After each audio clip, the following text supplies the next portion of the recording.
throwaway because a couple of my coworkers know my main, and I don't really want this tied to my real name yet. A few months ago, my manager kicked me out of a company conference room in front of about 60 people, told me I didn't belong with decision makers, and suggested I go find a task more appropriate to my level. He did that in a hotel ballroom my rent pays for. Technically, through 3 LLCs and a property management company, I own the entire chain of office buildings and conference facilities our company uses. On paper, I'm just grant operations guy. In county records, I'm the reason the lights stay on. He didn't know that part. If this sounds like one of those secret rich dude fantasies, I get it. I'd roll my eyes too.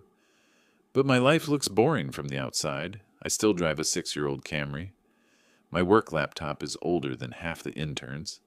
Most days, I'm just the guy in the corner of the meeting room with the notepad, the one people forget to CC on follow-ups. I'm 38. Official job title: Senior Operations Analyst in a mid-sized logistics firm. Unofficial job: the person who is always in the building when something breaks, a process, a system, a relationship between two departments, and has to quietly make sure it doesn't take the whole company down. The real estate thing happened sideways. My dad ran a small maintenance company for commercial properties.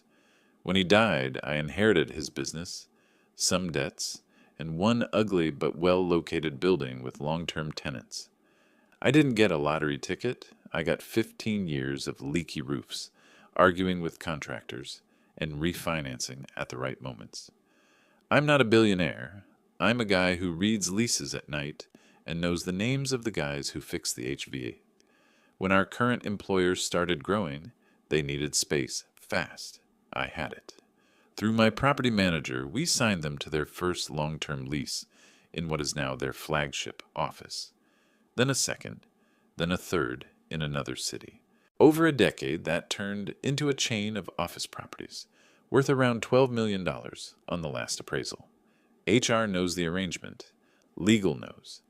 The CFO definitely knows. He negotiated most of the renewals with my property manager.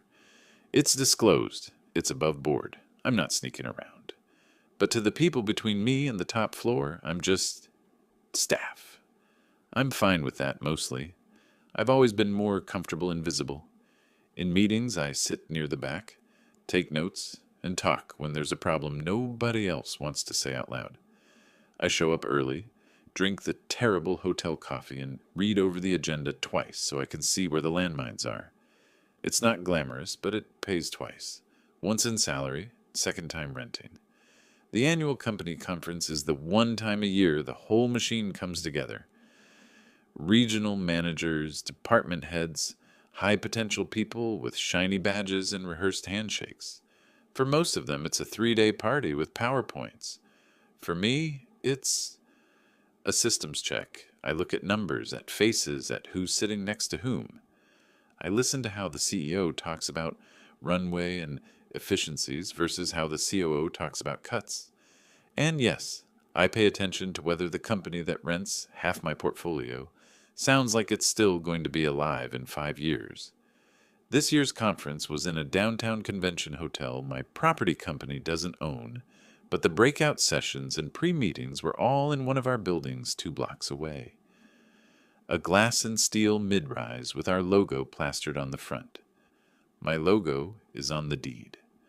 I was there early, like always. The lobby smelled like burnt espresso and expensive cologne. Someone had tried to make it festive with branded banners and a balloon arch that already had one half-deflated balloon hanging down like a sad comma. I checked my email, skimmed a note from our property manager about a renewal coming up in 9 months for the main headquarters, and flagged it to revisit after the conference. At the time, it felt like background noise. "Grant, you're actually on time for once." That was Mark, my direct manager. Late 30s, good hair, louder voice than brain. He's the kind of guy who wears sneakers with his suit because he saw a TED Talk about disrupting corporate dress codes and never recovered. "I've been here since 7, I said. "They messed up the AV in Breakout 3, but it's fixed." He clapped me on the shoulder like I was a golden retriever who'd brought back the ball. That's why I keep you around, man. You make stuff work. He meant it as a compliment. It landed like, you're the help. We rode up together to the 9th floor where the main sessions were. Crowded hallway, folding chairs outside rooms with signs like strategic growth, leadership in uncertain times, all the usual buzzword bingo. My badge said operations. His said regional director, West. Same plastic, different weight. As we squeezed past a group of sales guys comparing bonus numbers, I glanced at the schedule again. There was one session I actually cared about: capital allocation and long-term footprint. Translation: the CFO and facilities team talking about leases, offices, and where the company saw itself expanding or shrinking. On the internal invite, my name was on the attendance list. It made sense. My team feeds them the data they use to decide what to close and what to grow. I also had a more personal reason for wanting to be there. Half of those footprint decisions sat on my balance sheet. "Hey, about the 10 a.m. strategy block," I said as we walked. "I saw I'm on the list. Do you want me focusing on headcount modeling or just listening?" Mark barely looked up from his phone. "We'll figure it out when we get there. Don't overthink it, Grant. Just be ready if I need numbers." That was his style. Vague direction, then irritation when people didn't read his mind. We split for the opening keynote. CEO on stage, dimmed lights, emotional music over a sizzle reel of trucks, smiling employees, and fake candid shots of the executive team pretending to laugh in conference rooms. I clapped when everyone clapped. My mind was on the 10 a.m. slot, while the room applauded some slide about doubling revenue in 5 years. I found myself tracing timelines in my notebook. Our headquarters lease had just under 3 years left, with an option to renew early. 2 regional offices were on shorter terms. Market rents had climbed since we signed. A lot. If everything kept humming, I'd probably keep giving them good terms. Stability is worth more than squeezing out the last dollar, but stability cuts both ways. You don't underprice yourself for people who treat you like furniture. At 9:50, people started drifting toward the smaller rooms. The hallway outside capital allocation and long-term footprint filled up fast. VP of sales, head of HR, some regional directors. Familiar faces, most of whom recognize me as the ops guy who knows where the bodies are buried in the spreadsheets. I was standing by the door, badge visible, notebook in hand, when Mark slid next to me. "All right," he said, lowering his voice just a little. "This one's important. We need to show them our region can handle more volume. I've got talking points." "Good," I said.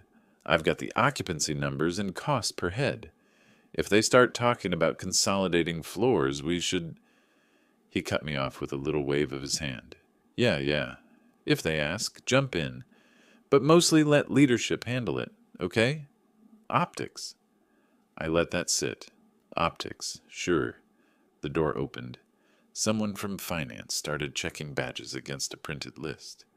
I saw my name highlighted in yellow. When I stepped forward, she nodded and moved her highlighter over it again. And that's when Mark put his hand flat against my chest, right on the lanyard, and smiled in a way that wasn't friendly at all. He didn't push me. That would have been more honest. He simply delayed me just long enough for everyone around to see. He was the one who decided who got to enter and who stayed out in the hallway, not interrupting the adults' conversation. "Not this one," he said to the woman holding the list. He said it lightly, almost joking, but loud enough for everyone to hear. "Operations doesn't need to be in strategic footprint discussions. We need decision-makers in there, not note-takers." She froze, looked down at the list, looked at me, looked at him. "His name is on the administrative error," he cut in. "He'll sit this one out."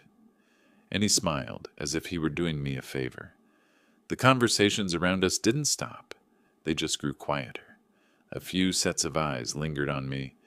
Not with pity, no. More with relief. At least it's not me. I could have said a single word, just one, and I would have been let in. I could have shown the CFO's email, the one personally inviting me to the session. I could have simply raised my voice, but I did exactly what he expected. I nodded and took a step back. It wasn't a choice made out of weakness. I did it because, in that moment, I wanted to hear him say it out loud.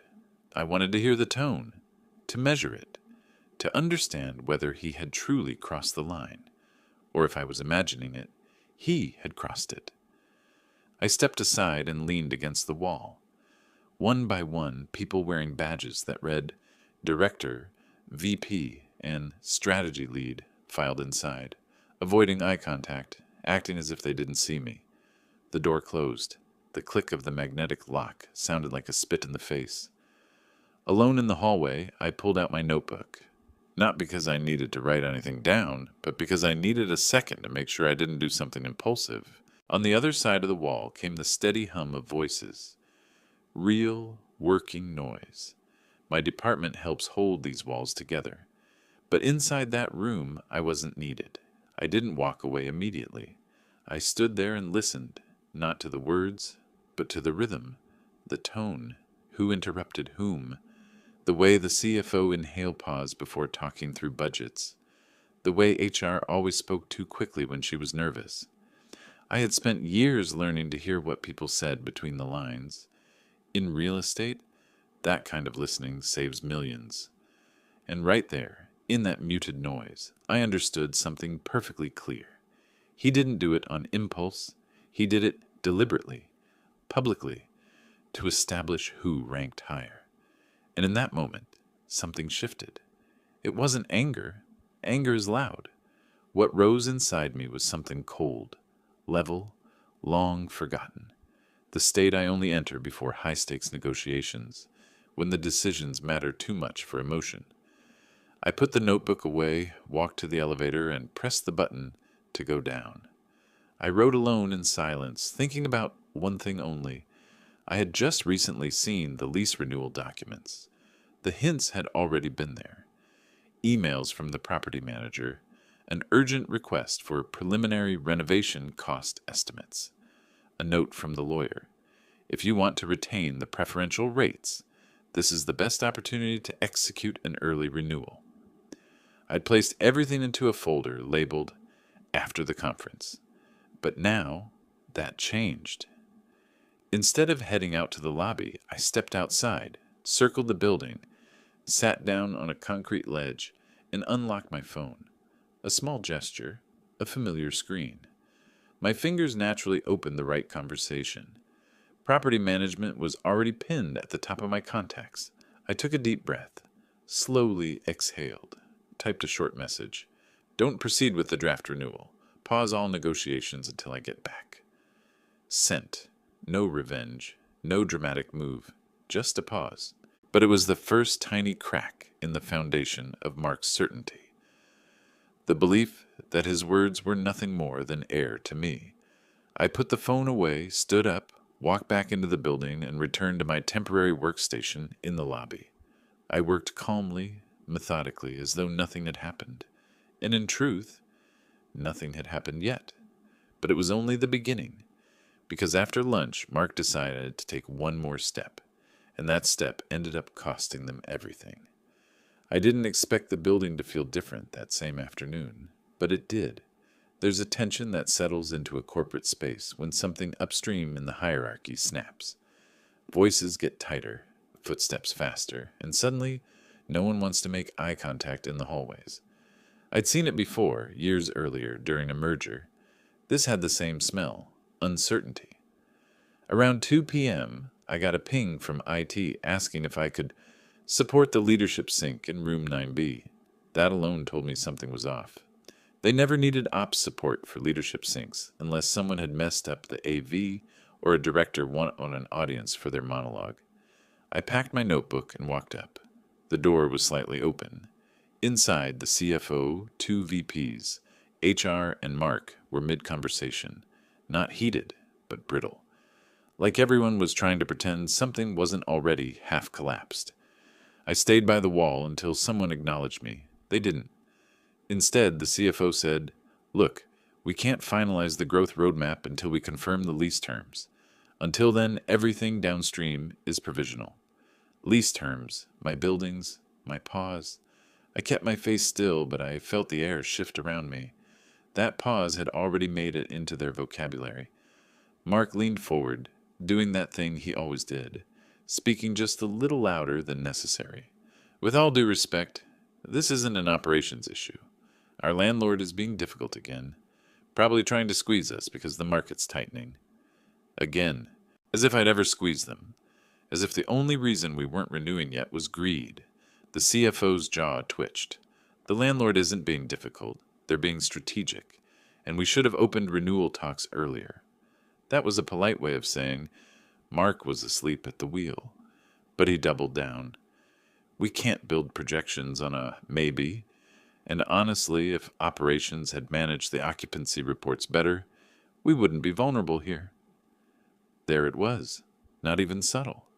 He shifted the blame directly onto me on purpose, in front of the highest-ranking people available without the CEO present.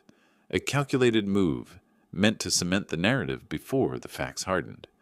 Someone finally noticed I was in the room. "Grant," the CFO said, rubbing his forehead, "do you have the updated occupancy model?" I did. Perfectly organized, accurate down to the last seat.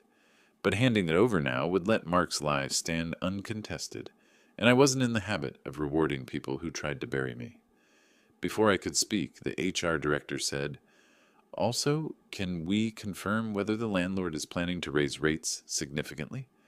We've heard they may be in talks with a competitor for part of the campus." That part was true. My property manager had mentioned preliminary inquiries months ago. Back then, I'd said no. After today, I'd said, pause everything. I met the CFO's eyes, steady, controlled. "I can confirm," I said quietly, "that the landlord is reassessing their entire footprint strategy. They haven't made final decisions yet, but there are active conversations about market alignment." I watched the words hit them. Not panic, not yet, but a recalibration. From the corner of my vision, I saw Mark's posture stiffen. Wait, why are we hearing this now?" he demanded. "If operations knew—" "Operations doesn't manage landlord strategy," I said, and I let the sentence hang in the air just long enough for them to hear the double meaning. Because I wasn't operations, not where it mattered. The CFO exhaled slowly. "We may need to schedule a formal negotiation block with the property owner. This changes our timeline significantly." Mark scoffed, loudly. "We're not bending over backward for a landlord throwing a tantrum." A silence followed, heavy, loaded with the kind of awareness only seasoned executives have, when someone has just said something catastrophically stupid.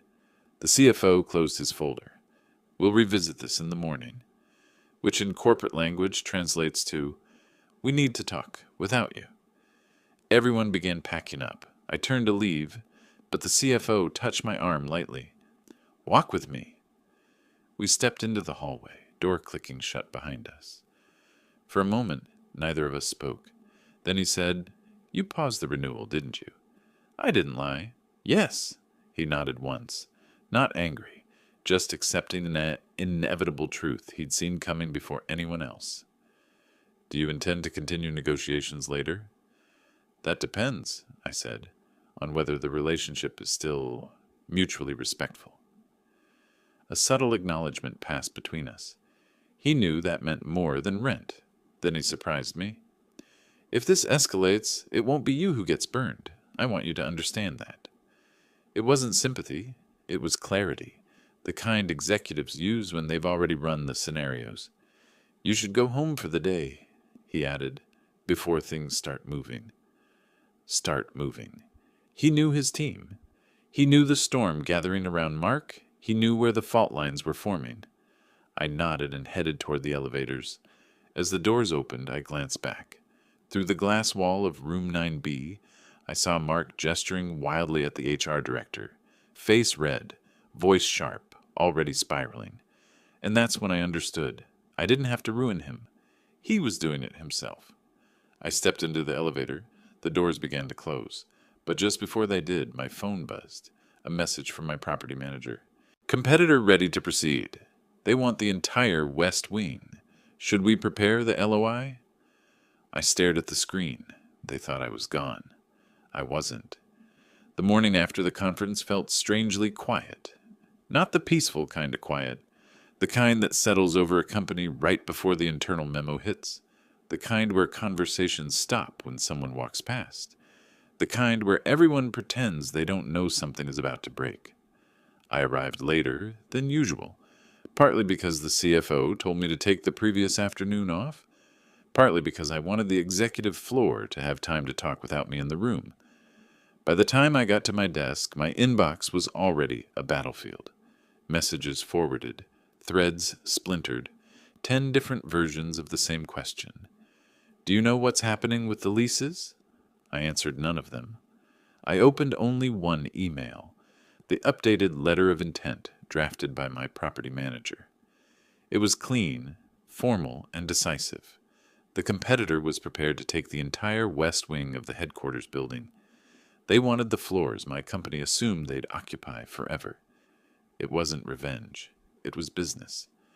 I had protected them for years because loyalty felt like the right thing to do. But loyalty without respect is just unpaid labor. At 10:14 a.m., HR sent a calendar invite.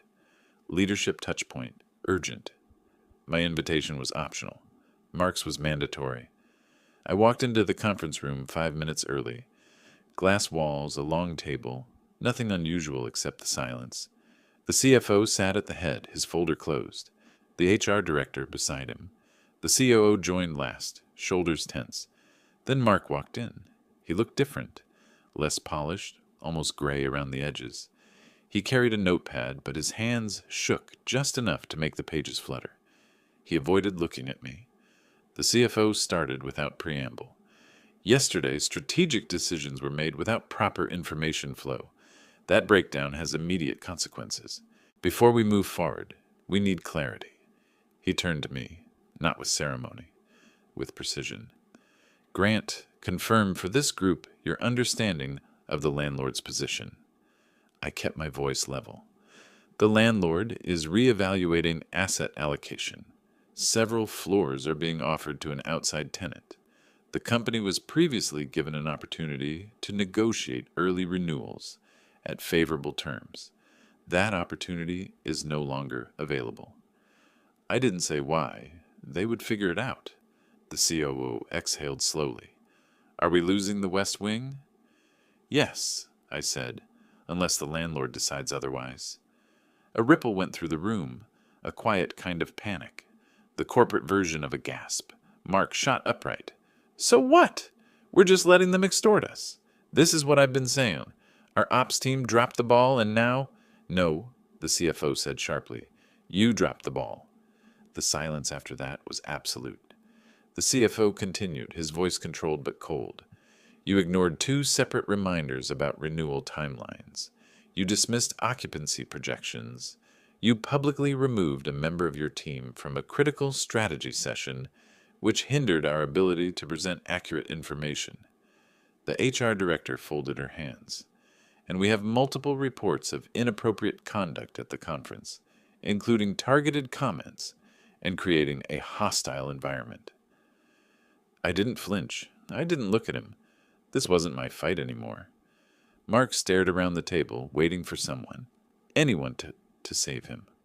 No one did. He wasn't fired on the spot. That's not how corporate machinery operates.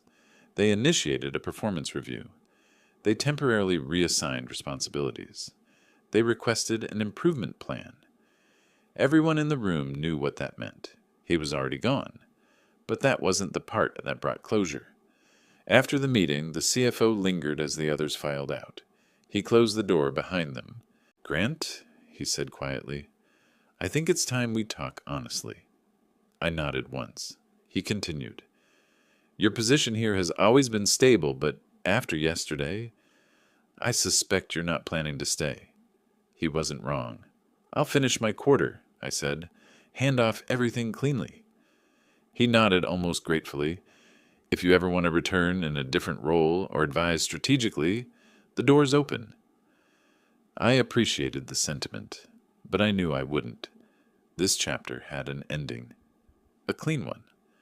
Before I left the room, he added, "For what it's worth, the company never expected special treatment from your real estate holdings. We simply didn't realize how much we were benefiting from it." That was as close to an apology as a CFO gives. I packed my things that afternoon, not dramatically, not bitterly. One plant, one notebook, the same outdated laptop. People stopped by my desk with confused looks. Some whispered that they'd heard rumors. A few looked relieved I wasn't storming out. I wasn't storming anywhere. I walked out of the building, my building, and the sunlight felt different. Not triumphant. Clear. My property manager called 20 minutes later. "The LOI is executed," he said. "Competitor's legal is ready to move.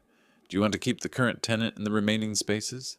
"Yes," I said, "but no favored terms. Market rate, standard contract, professional distance." "Understood." Professional distance. Exactly what it should have been all along. 3 weeks later, the transition began. My former company prepared for relocation floor by floor. Moving crews, budget meetings, interrupted workflows, a low-grade chaos that had nothing to do with me and everything to do with decisions made by people who thought titles were the same as power. Mark's name quietly disappeared from the org chart. And I sat in a different office, one of my own, reviewing proposals for a new building in Denver, drinking coffee that didn't come from a corporate catering machine. My days were quieter, my boundaries sharper, my life mine again. No drama, no shouting, no cinematic revenge, just consequences. The last time I saw my old building, the sunset was hitting the glass just right, turning it gold. People rushed in and out of the lobby, unaware of everything that had unfolded behind those walls, unaware that their entire company had once pushed out the one person who could have kept them steady, unaware that I'd finally learned what my father tried to teach me years ago. Never discount yourself in a room you quietly hold together, and never stay in a place that forgets what you're worth, especially when the deed is in your name. I walked away feeling something I hadn't felt in years. Not victory, not pride, peace.